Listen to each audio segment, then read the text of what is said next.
We're on the laptop. All right, everyone. Thanks for joining us for this episode of TIG Talks.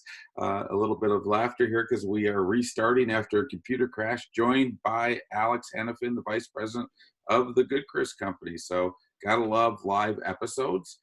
Alex, tell everyone a little bit about yourself. We'll do an abbreviated version of this since it's deja vu for everyone watching, and then we'll get cranky. Okay, sounds good. So in Boulder, with a bunch of other really great food brands, currently the Vice President of Marketing for the Good Chris Company.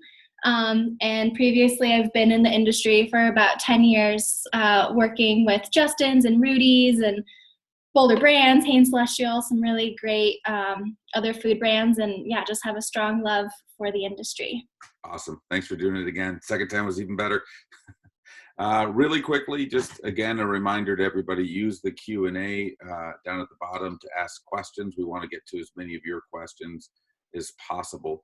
But I'm just going to go ahead and jump right in. Alex, I know you probably shared some stuff while I was in computer hell, but my first question is kind of tell me what you've done since all of this madness started. How have you re-looked at things from through the lens of COVID-19? Yeah, well, I think everyone can agree that we saw a pretty large spike in online presence. So for us, that was kind of an obvious thing that we had to jump on. Not only were we, just trying to shift our own strategies, but we just saw a ton of traffic come our way.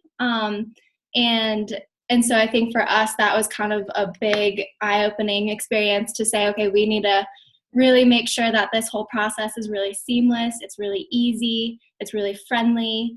And yeah, so I think that was just the first step. And then after that, we really kind of started thinking about, okay, how do we want this experience to be for, our consumers? So where were you? And, and again, I have insight because I'm a board member for the Good Chris Company. I've been around since day one. So I'm like bad luggage. They can't get rid of me. But where were you prior to all of this, roughly in terms of sales? And you don't have to give dollars, but just idea of the growth that's happened. Yeah. So no, that's a good question. And I think for me, that was like one of the more crazy things I've seen, definitely in like my career in terms of growth. So before COVID, we just sort of launched our website in terms of, offering eComm. So it was something we were excited to like grow and like get into. And we were definitely under, the 10K kind of sale number. And Amazon was kind of, in that similar sort of like kind of zone. And then, as soon as grocery stores started, kind of closing and eComm became more of a primary shopping platform, we saw almost 4x in terms of sales, probably just in that first month. And then, we're still seeing that growth. Yeah, I mean, I can't remember now where I read this analyst report. When I do find it, I'll put it in the notes, but it was amazing. I've talked about this before. Somewhere between 4 and 6% of groceries were sold online before all this went down. This analyst in particular estimated that has grown to 40% at its peak during all of this. So 40% of all groceries, that's a mammoth number. Yeah. And then the estimate that this analyst had was that when things settle down to whatever we're calling the new normal, which is a term I still hate. If anyone has any ideas for something better than that, let me know. The new, not Abby normal, whatever. They still estimate that percentage will hover around 20 to 25%. So to me, that's a seed change. I mean, that means, that this channel that was once viewed as kind of an ancillary channel or for smaller brands only is really an important channel, not only for dollars and revenue, but I think discovery. I mean, I'll editorialize one more minute, then I'll turn back to you. But I believe that people, that retail isn't going to be the best place for discovery going forward. I don't know that it was prior to this, but it's expensive, it's difficult. You're competing with thousands of brands, and you don't have that many arrows in your quiver to use to drive discovery or trial.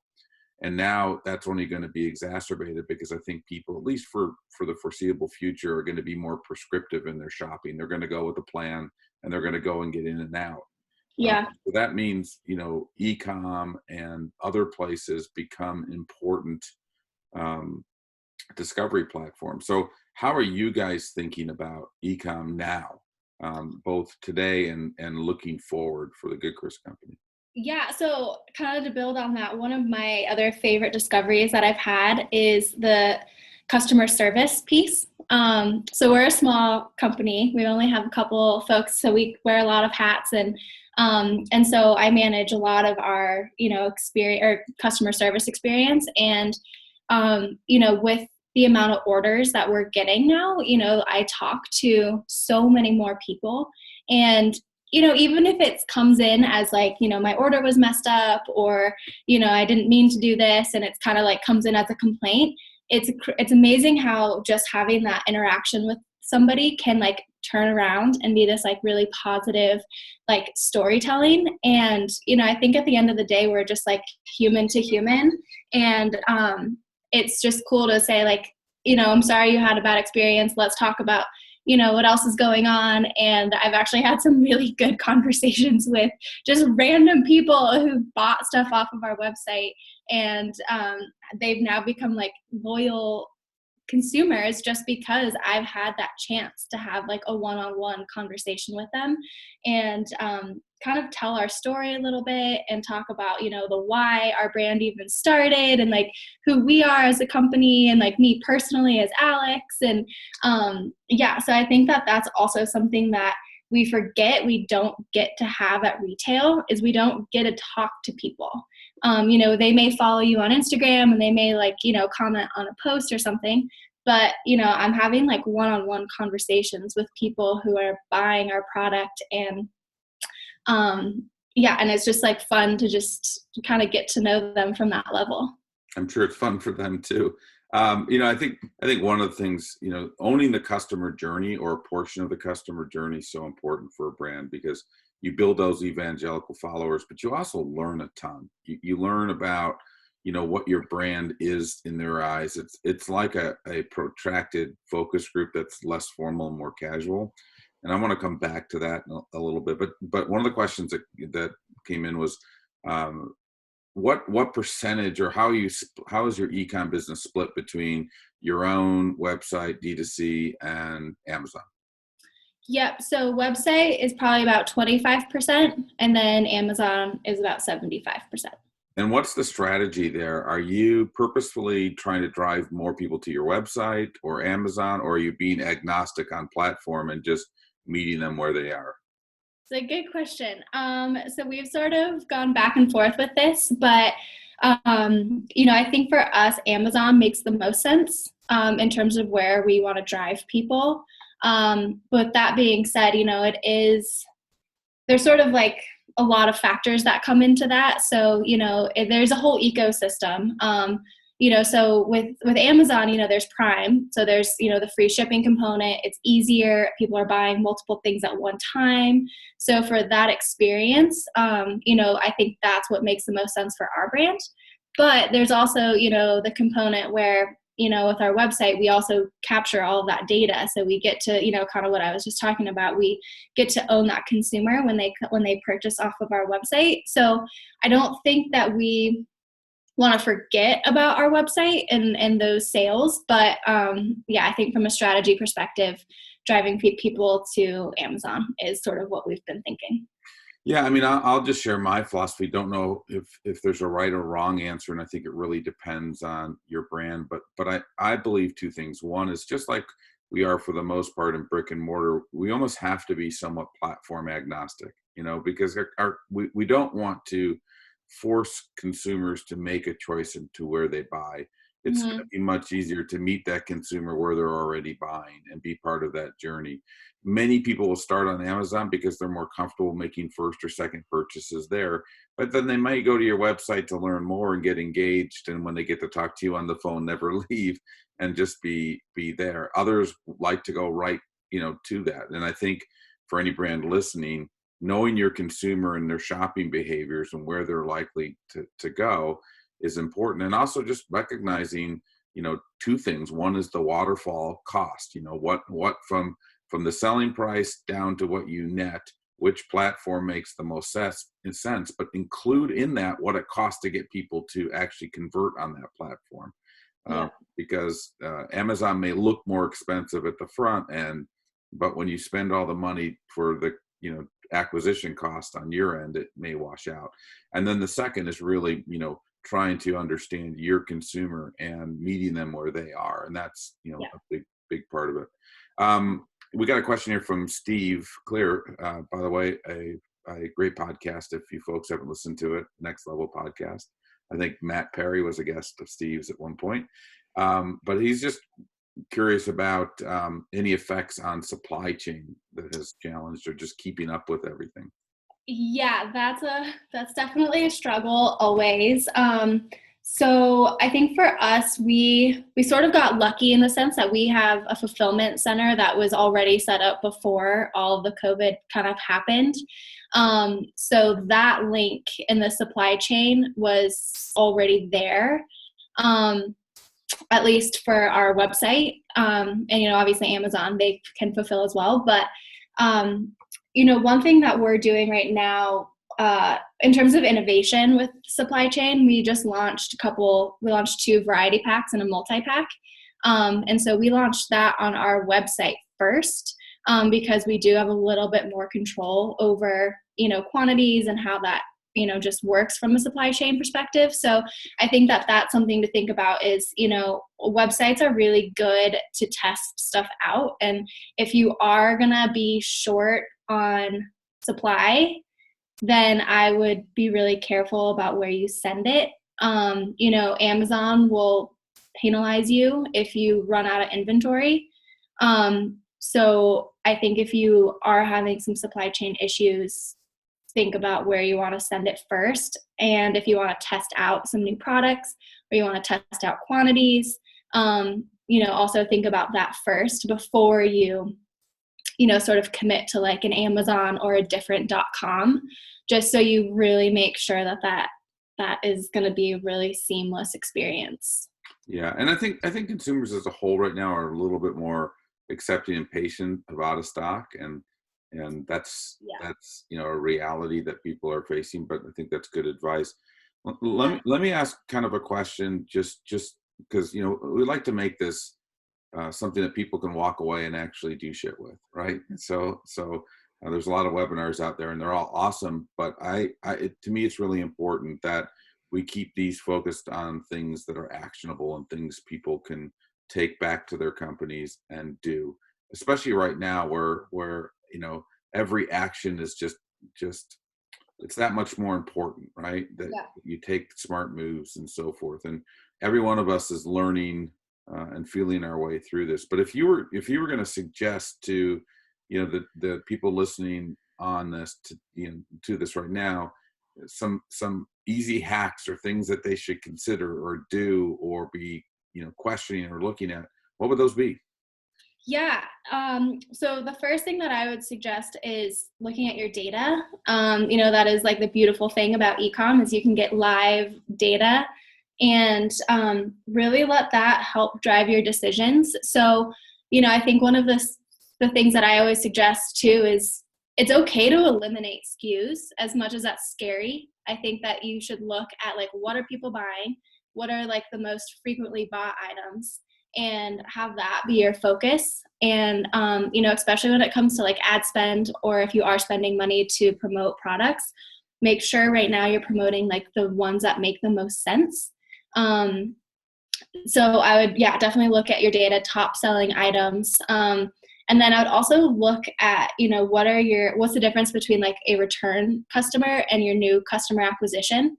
And just understand like what that number means. And if you're getting like a high percentage of, new customers, then, I think that that's something to like understand, like, are there other things that you could be offering them?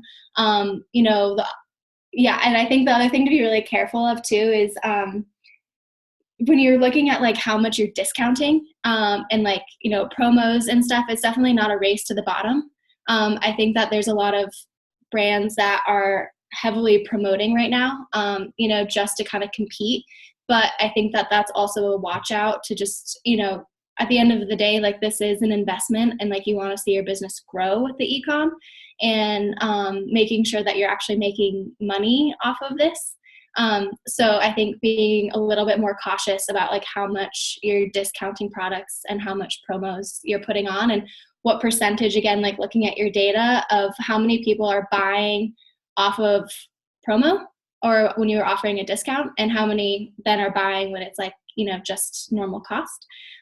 So yeah, I think just really understanding that data. I look at it a few times a day, and just compare, all the purchasing behaviors. And I think that will really guide you in terms of, like where you want to put your money, where you want to put your effort. And so speaking of the data, I mean, we hear that all the time, right? And obviously the one advantage of the direct D2C, on your own, through your own website, is that you capture more of that data and you get more information. But as a whole, that data that you're looking at every day, I mean, what are the key metrics that you're looking at? What are the key elements of that data that you're using to make your decisions? And what decisions are you making from that data? Yeah, no, that's a good question too. So, again, I think it's the loyalty piece, and what they're buying. Like, I think at the end of the day, like, that's like the most important thing.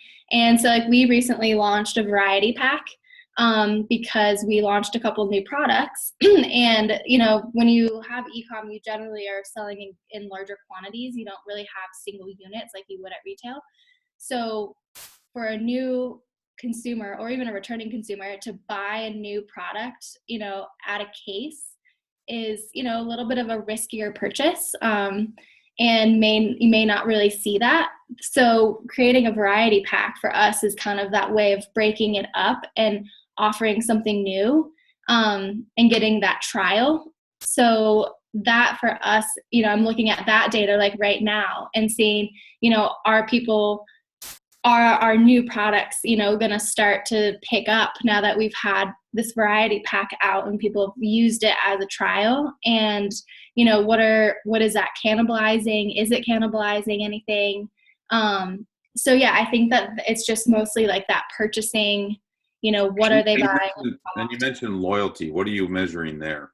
You looking at repeat purchases, things along those lines? Is that the metric that you're using for that? Yeah, definitely the repeat. I think like that's the big one. And then, there's a whole ecosystem that comes off of that. And so, if you email segmentation, I think is like another really important piece of eComm.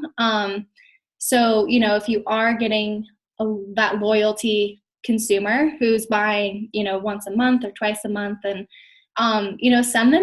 send them an email that's like segmented to just like your loyal consumers. And, that's like the great thing about this is you can say, thank you. Here's like, more about us. Like, we've noticed that you buy frequently. Like, I send emails all the time to people who've bought, a handful of times, saying like, thank you so much. Like, I just want you to know that I've noticed that you buy from us a lot. And, here's like a little give back, or here's something else that we're offering. And then same with like new consumers. Like, if it's somebody who just bought for the first time, you can also target that and send them a very specific note too, saying like, I hope you enjoyed the product. Let us know what you think. Then you can kind of like plug in other ideas too. Like, if you liked that flavor, we have, the same flavor, but in a different size, or, here's some like new products that we just launched that you might be interested in. So yeah, I think that that's super important in terms of like the whole communication around, how frequently they're buying and what they're buying. Well, I mean, what I'm hearing clearly is, yes, it's the data, but it's also what makes e-commerce in particular unique in D2C is is that it really is an opportunity to form a two-way relationship. And let's be realistic. I mean, branding is emotional. People buy things emotionally, and their brands are often, picked the same way they pick their friends, as the people they want to hang out with, people they feel comfortable with. And I Yeah. think, now in this time more than any other, that's super important. And as a brand, the way you engage and you be that friend who actually cares about, your other friends and is somebody they want to hang out with, that's cool. And today, we get to be as a brand just as virtual as we get to be as a friend. So there's no different. Yeah. And that ties right into a question we got from a ringer. I'm convinced this is a ringer because his first name is Steve. I don't know, Alex, could be. And the question is, how has your marketing to consumers evolved during this time? Yeah, that's another fun one. So, one, I'll step away from the Good Crisp and talk about Alpine Start here for a second, because they just did something that I thought was really cool, was they combined with other brands. So, and this is something that I want to look into for the Good Crisp as well, because I think it's fun. And, we've kind of lost the cross promos in retail, but that doesn't mean that we can't still do that online. And so Alpine Start, which is a coffee company, they partnered with Bobo's, which is, the bar company, and cross promoting on both websites. So if you're on Bobo's website, you can buy Alpine Start. And if you're on Alpine Start's website, you can buy Bobo's. And combining with packages and putting kits together. And so, yeah, I think that with online marketing, it's so fluid, and you don't really need to get permission, which is sort of what, where we all get stuck on retail, is we have to, wait for 5 yeses before we can do something. But with online, you don't really you can kind of just throw it at the wall and just see if it sticks and if people get excited about it. And yeah, so, and then the other thing too that we've been doing with the Good Crisp, which has been really not necessarily product focused, but I think really important, is we've been, trying to be more of a resource to our community. And, we really talk to moms and kids and families. So we've really focused on moms in terms of offering some yoga classes every week that are free. And we've really seen that grow. And then we've also been offering some more recipe cooking type focused things for kids. And that's also been starting to get some really good traction. So yeah, I think, stepping outside of, just your product and what you stand for as a brand, and how you can really be a resource and just support, your community during, this time. No, I love the idea of a couple things that you said. One is that one of the coolest things about eComm and owning your own kind of customer journey is that it democratizes the whole process, right? You get to actually just try things and see if they work, and be a little bit of a mad scientist, which is awesome. And also, I like using this word because it actually makes me sound smart. It disintermediates the whole process, and I think that's super important as well. And one of the things I wrote about it this week that I'm a huge believer of, and I hope that everyone listening considers this, and that is, in this industry, we celebrate the hell out of the unicorn. That brand that has that hockey stick trajectory that we all talk about, and that just grows and sees huge growth in doors, and it consumes capital to do that. And that's fine if you really are that differentiated, or if you are that revolutionary, and if you have that appetite for risk and success. But there's another path to market. There's another path to success, and I'm calling it the tardigrade because I did a little research. The tardigrade's like this micro animal, it's like indestructible, awesome animal. But that is by being experimental, by trying things, by leveraging eComm for discovery, and doing that type of kind of growth hacking mentality that is all around capital efficiency. And I think the Good Crisp Companies really does both, right? I mean, your growth in retail and the typical route to market is, on paper looks very similar to many, but having the insider's view, you've always had a bent towards being very capital efficient, very nimble, and very thrifty, frankly. How are you looking at that now? How are you looking at marketing spend, and how are you guys communicating as a team about where to invest and how to act, Mhm. or like a tardigrade?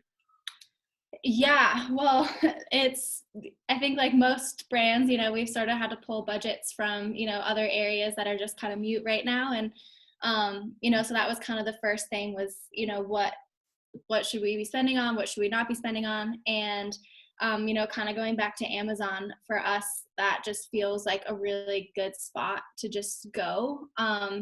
And we've sort of stopped spending, in a lot of other areas. Yeah, and we're just going to focus. I think, really honing in on, as much as experimenting and all of that is really fun. I think you can still do that with like a very nimble, without spending a lot of money on that. And like I was saying, just cross promoting with other brands or, whatnot. But I think for us, spending most of our budget on Amazon is, it's just where consumers are going. It's where they need to be. It's offering, kind of all the experiences that they need.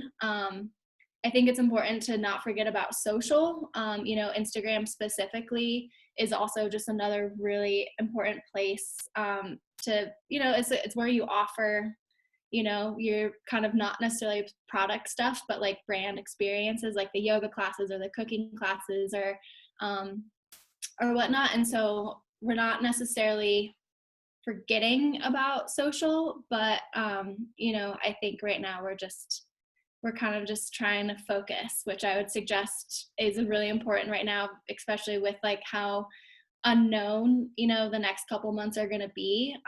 As we know, cash is king, and so I think being careful about how much you're spending. Cash is king. Shout out to Andy Whitman. That's his Is mantra. that his And thing? that's his thing, and it's so true. It's so It's so, true. so true. I mean, I really think that honestly, for anyone listening again, that capital efficiency is the new velocity. That's what people are going to be looking at. That's what investors are going to be looking at. And quite frankly, it's what you should be looking at. But it doesn't mean you don't invest. It doesn't mean you don't try things. You actually can do those things and do them, more effectively. But just be mindful of the data. What you don't want to do is do too many things and not quantify any of them. You want to do something, give it time, and measure it. Another question that came in is, how do you balance price to the consumer on Amazon versus your website? Another really good question. So consumers are very smart in terms of price and where they buy. So there's sort of like the front facing price, and then there's your back end. So it's kind of what I mentioned before, is you don't want to have a race to the bottom. At the end of the day, you do need to have a good margin. So for me, I think it's important to have those prices be very similar. It depends if you're offering shipping or not. That's obviously like a pretty big cost. So if you're a Prime on Amazon, you have to remember that they're not paying the shipping. So that cost that they get on Amazon is the cost that they get. So if you match that same cost on your website, but then they also have to pay shipping, you might lose them. So I would suggest, one thing that we've learned is free shipping is one of the top like purchase confirmations that make a purchase happen, is if it's free shipping. I can't tell you how many abandoned carts that I've seen as soon as you get to the shipping cost. So I would say if you can include shipping in your website cost to kind of mimic what Prime is doing, I think that has a pretty big significant value. And then I think then you match what Amazon is doing. But then at the same time, you still have to make sure that your margins are good. So if you have to kind of like fudge a couple dollars here or there, I think it's okay. But a consumer will look at your website and then compare to Amazon and then make the choice of where they want to purchase based off of price and ship. I mean, and I'll just follow up on a couple things there. One is I think that you want to make sure that your margin works long term. Two, I think it's somewhere around 62 or 63% of American households are now Prime. So the reality is that the expectation is when you order something online, it includes shipping. Yeah. It's just to me personally, it's a non-starter if you don't offer free shipping. That may mean that your minimum order size or your pack configuration needs to grow to make the economics work, and that's fine. Don't be afraid to do that. But you're shooting yourself in the ass, if you are going to require your consumers to pay for shipping, because it's not in their mindset any longer. I also will just tell you that because of the way eComm works, and it's usually some type of multiple, right? Some type of multiple. There isn't that same comparability in the mind that you would have at retail. So I mean, if you go into retail and you're usually $3.99 on shelf, and you go somewhere else and it's $4.99, we have that ability mentally to make that comparison. But it's not in eComm. People aren't going to do the mental math as quickly or spend the time, and they're not going to do the comparison. So build it right first and then learn. If you're wrong, your sales will reflect the fact that you're wrong, and you can ask yourself the question. But really understand the waterfall of costs, complete waterfall of costs, from the selling price you put on your website to what you're going to net at the bottom, and make sure that there's a positive number on the bottom you can live with. And one of the things, there's another question here, but before I jump into that, one of the things too I think is important is, and you were starting to kind of get to it, Alex, in your explanation of the way you kind of evolved your marketing and so forth, is if everyone can kind of visualize a Venn diagram or concentric circles, right? Right now as a brand, I think the key is to try to find as many overlaps to your consumer as possible, where they live, work, shop, play, get their information. And all of those are potential influencers. So we talk a lot about traditional influencer marketing in the eComm digital world, which is, bloggers and influencers, but there are physical influencer locations too, such as, and you mentioned the online yoga classes, but if you're a wellness product, could be physical, yoga studios and communities around key retailers you want to be around, or so you want to think about how you can overlap with your consumers. Question from Sydney: Do you find consumers more willing to purchase in a higher volume on your site, i.e., Amazon is a 3-pack and our site is a 6-pack with free shipping, that type of thing? Yeah. Yes, I think that offering more quantity can be a good thing. It depends on what it is, I guess, and like how long that lasts. But yeah, I think there's also a value add as well. So, price per unit. If you're a frequent purchaser and buying a 6-pack off of your website is a better deal, then I think that's great. I think if you're a new consumer that hasn't ever tried your product before, buying a 6-pack might be a little harder to convince. So I don't know. I think that's a little harder to answer without knowing like a little bit more about what your product is. But I think also having exclusive items on your website is also, like we were talking about before, is a really good test platform. So you might find that you're compare how many 6-packs you're buying or people are buying versus 3-packs, and if there's a lot more 6-packs that are being purchased, then maybe offer 6-pack on Amazon, or if there's a lot more 3-packs, offer 3-packs on your website. So I don't know, I think it's a kind of a comparison to frequency, and go back to your repeat data and see how many people are repeat purchasing, and let that kind of be your driver. Yeah, and I'll add to that. I'd say it also depends on discovery. So if you have other discovery or trial mechanisms around, then you can go up size. But one of the key things that you have to do is have some type of trial mechanism or discovery mechanism, because if you make that leap from never trying the product to buying the product too large, people will be fearful of doing that. You know, Mhm.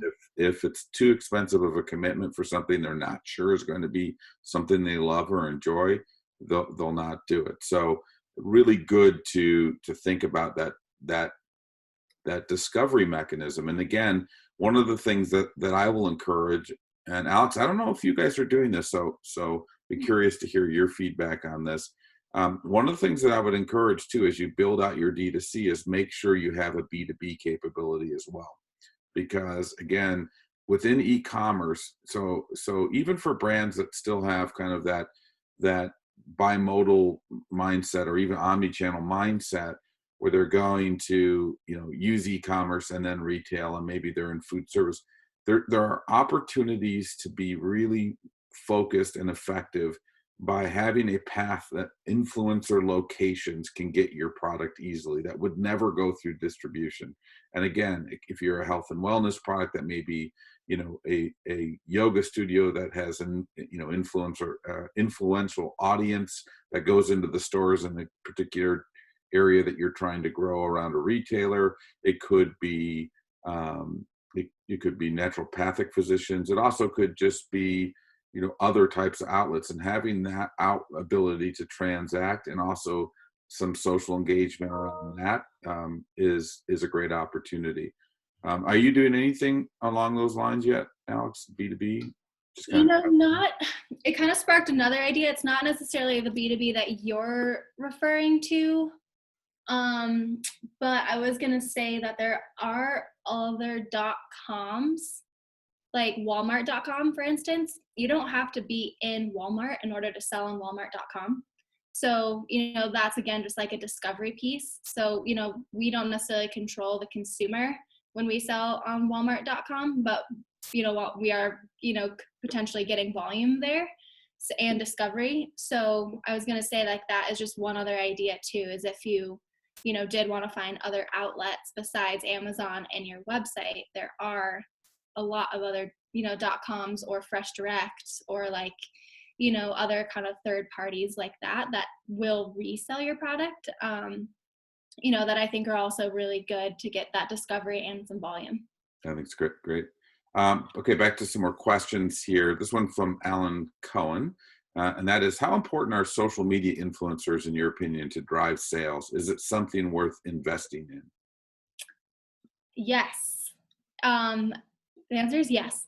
But again, I think it's a relationship that you build, and it's a hit or miss. You know, it's like you could say yes to every single person, you know, that reaches out to be an influencer.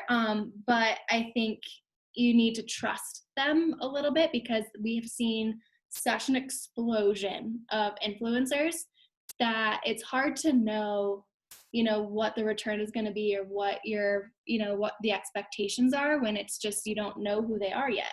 And so I think for me, that's been the biggest lesson, is building a relationship with them first, and really understanding, you know, who are their followers, what are they talking about, what do they like to do, and, you know, what are the expectations, because it can get expensive, and you can definitely spend a lot of, you know, precious dollars or product, you know, kind of going down that path. But at the same time, you know, that word of mouth is, I still think, one of, you know, the best marketing efforts. And so, you know, we've been talking a lot about trial or discovery, and that's such a good way for you to, you know, consumers to find your product, especially if it's from somebody that they trust, which could be the influencer. So yeah, I think just put a little bit more effort into influencer programs, and don't just say yes to every single person that comes by, and just spend, you know, even jumping on the phone with them or Zoom. It's wild how much you'll quickly kind of like learn, you know, about what you're signing up for. Yeah, and you know, and I think that's awesome advice. And the other thing I would throw out there too is talk to fellow founders, ask other people in this space who they've worked with from an influencer perspective that's worked well, especially other brands that you feel whose their voice or their the way they portray themselves in the market is aligned with the way you want to portray yourself in the market. It doesn't hurt to get feedback from people. You'll find everyone pretty generous in that feedback. So a question from Joanna Terry. How many flavors do you have in your variety pack, and how did you make that decision? Good question. Okay, so we have 4. Now I have to double check. Original, barbecue, sour cream, onion. Yeah, we have 4 flavors in our variety pack. And we decided that it was just the default. That's just what SKUs we have. And I would suggest selling 2 top selling SKUs, and then maybe have some new ones in there. And so for us, we just launched an aged white cheddar, and then we also just redid our barbecue flavor. So, for us, that was a cool thing to include, because if you tried our old barbecue and you maybe didn't like it, now you have a chance to try our new one, and hopefully you like it. And then the aged white cheddar is brand new, so you sort of get that discovery. But then, you get an original and a sour cream and onion, which are our 2 top selling. So it's kind of that happy balance of just, sort of 2 discoveries, maybe one is a rediscovery, and then 2 that are, kind of favorites. But you can switch it up too. I think that's like the fun thing about, products and consumers and variety packs. And so with our Amazon team that we work with, variety packs are the top selling SKU no matter what. And so I think that that's important to remember. Not only is it the discovery piece, it's less risky to buy a variety pack than it is one flavor, in a case that you've never had before. And it's also just fun. I mean, I think when you get to try multiple flavors or share, with your family or whatnot, I think it's just more of a fun thing. So, so you can kind of switch it up. You can also do seasonal flavors that depending on, what your products are, or, back to school stuff or themed things. We also just did a multi-pack too, which is, we have little cans. And so we put them in a really cute box we designed. You should check it out on our website. It's one of my favorite things that we've done recently. And just getting that at my door, even though I helped design it, when I walked to my door and it was sitting there, we have a little koala on it. And I don't know, it was just really fun to get that box versus just a brown box. So I think, you can kind of think about it that way too, is, what's arriving, and, it's fun. Yeah, and I think all that, and of course, then getting back to the data and using the data to help shape it and adjust, and not being afraid to go, oh shit, wrong, I need to make a change. But variety packs work really well, not only for discovery, but the other reason variety packs work is it gives you an excuse to upsize your packaging. And especially for households where there are multiple people, it gives the opportunity then to appease multiple folks, right? So it's rare that you find everyone in the house whose favorite flavor is the same. So having that gives you the permission to go bigger in your pack size, and that helps the economics. Mm-hmm. Jenny, it also helps I was going to say, it also will help your inventory too. If you need to either delay, selling out of one SKU, or you need to kind of increase, your volume of another SKU too, combining them together kind of helps a little. We've got a question from Jenny, who was giving me crap at the beginning of this for my really super cool background that I learned from Waven. But anyways, Jenny, Jenny asks, how do you get the word out about your new sizes and variety packs? Yeah, so kind of what we were just talking about with influencers, that's always a good one. Influencers love to be the first in the know, especially if you have a good relationship with some of them already. That's always a good way. Like I was saying too, partner with other brands. Like I was saying with Bobo's, that's super fun. We're doing a little Mother's Day kind of kit. So right there was a fun, utilizing their network, and then, vice versa. Doing giveaways, that's another big one. People, especially on Instagram, that's, a really easy way to just, get like a nice jump in followers or discovery. And there's also ad spend. I think that that's something like we were talking about, being really careful about spending your dollars. But I think if you're launching something new, that's a really good place to kind of invest in a little bit. And then also email marketing. Again, like that is still such an effective way. And as much as I was saying, be careful about promos, I think offering, first 100 people or first, first look, you get, 10% off, 20% off. So I think, there's, incentives that you can also do to your current network to kind of announce it. But yeah, one of the things you just brought up, I think is really important, is the fact that email marketing is still incredibly effective. yeah, You can't be, too promotional or too in your face with it, but you can be relational with it. You can develop and cultivate a relationship. How big of a strategic lever is that for you, Alex? Your email marketing, and kind of maybe just for the group, listening, share how you utilize it and how it works. Yeah. So one of the first things after we launched our website was I wanted to grow our email base. And, so there are a handful of other email chains that you can like be a part of. So we, I was mentioning moms is a big one for us. And so we partnered with this other, kind of newsletter company that just has a massive database of moms, promoting, deals, what are going on in local areas with like parks and museums and stuff. And so we just put an ad on their newsletter that, was a little bit of a discount. It was a pack size, so you could try our product. And if they clicked on it, then, they'd go to our website and they would get a free sample. And in order to get the free sample, they had to give us their email. And so with that promotion, I was able to grow our email list to a couple thousand, overnight. And, the cost of that was to get a free sample, but then we also got a trial into the household. So for us, it was kind of this like little ecosystem.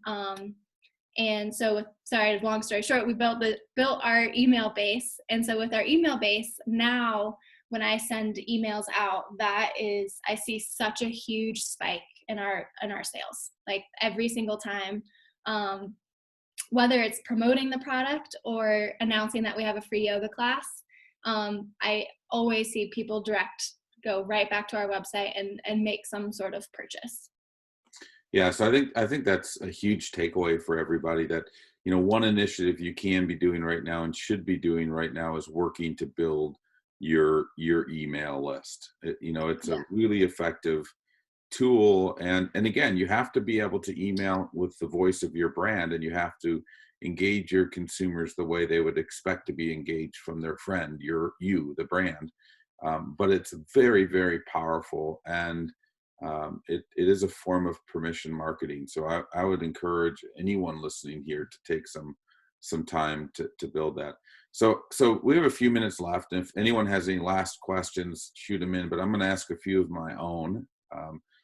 And one of them, Alex, is just kind of, with all of this that's been going on, what changes do you see that you think are going to stick, that excite you? Yeah, so I think that just the purchasing behavior of online is gonna stick. It may not be to this volume, but I'm really excited about that. And again, for us, being able to just be in direct contact with our consumers, is just something that I get really excited about. And I want to continue to offer more and more things that just builds our brand, and just kind of like shows who we are from a very authentic lens, that kind of enhances their experience. So let me ask, I have to ask just the antithesis to that, the converse, and that is, what's changed that you think makes things harder for the Good Chris Company? What as the team, what are you guys talking about? Yeah, oh, that's an interesting question. Other than dealing with Steve. I mean, but Okay. that hasn't really changed. Yeah, I think just supply chain and inventory. I mean, it's so hit or miss with like, how much should we send? Because you don't want to sit on too much inventory because you could go sell it somewhere else. So yeah, I think that that's probably the biggest challenge that we face right now is just allocating where we should send inventory that's so precious, because we don't know, like how long this train is going to go, and what's going to change, month over month or even week over week at this point. So yeah, I think that inventory is definitely a big challenge. Jenny just came back really quick, Alex, with a quick question. That is, where did you say that you posted for a free sample that helped you increase your email list? Yeah, it's called Certify. So it's SERIFIED Kid, Certified Kid. Okay, Yeah. thanks. If just in the closing couple of minutes, advice that you would want to share, that you would, that you wish if you could tell yourself, 6 months ago what you've learned now, what advice would you have given yourself? Yeah, I would say, um, I think just have everything really easy, and really put the lens on as a consumer when you're looking at your website, when you're looking at your Amazon page, and I think also just like thinking outside the box a little bit. I think we all are so funnel focused sometimes that we forget to like have, a little bit of fun with this. So yeah, I think that that would probably be, the advice that I would say is just, don't take all of this super seriously. Have fun with it at the end of the day, like, especially as like founders and in marketing, it's fun to like sell food. And I think, just remembering that a little bit, and especially with like social media and stuff, I think it's okay to kind of joke around or, bring a little bit more light to the situation that's going on right now. And I think consumers will be really appreciative of it. Yeah, I mean, especially now, humor. I mean, one of the things I will say is be who your brand is in the world now more than ever, right? So if you're a really serious, educationally bent brand, be that serious, educationally bent brand now, right? Be even more so. If you're that happy-go-lucky, free spirit, warm, friendly brand, be that even more now. What I would not do is be something that you have not been, right? Mhm. With all of the uncertainty that's in the world right now, we are looking as consumers for the people we're around and the brands we're surrounded by, for consistency, for clarity, for normalcy.